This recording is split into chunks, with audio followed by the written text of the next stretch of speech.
ہر روز ہم بچوں کے ساتھ زیادتی اور پھر ان کے قتل کی خبریں سنتے ہیں۔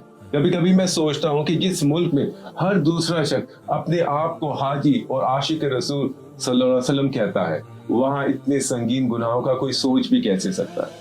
حالانکہ زیادتی اور قتل دونوں کبیرہ گناہ۔ اگر آج کسی بھی فرقے کے بزرگ ہڑتال یا جہاد کا اعلان کر دے تو لوگ فوراً نکل پڑے، مگر اصل جہاد ہے کہ نبی کریم صلی اللہ علیہ وسلم نے فرمایا کہ مجاہد وہ ہے کہ جو اپنے نفس سے جہاد کرے۔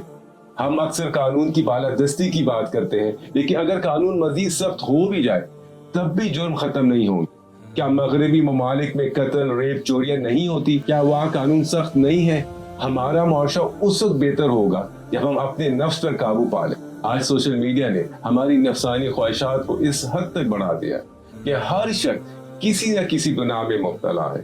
اگر کوئی ریپ، قتل یا زنا نہیں کر رہا تو ممکن ہے کہ وہ فاحش ویڈیو دیکھ رہا ہوگا، یا تو سوشل میڈیا پہ نامحرم عورتوں کی تصاویر اور ویڈیوز دیکھ رہا ہوگا۔ کیوں ہمارے علماء، مفتیان اور مولانا کی خطبات ہمارے دلوں پر اثر نہیں کرتے؟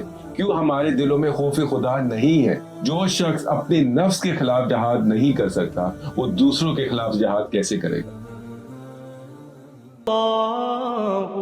اللہ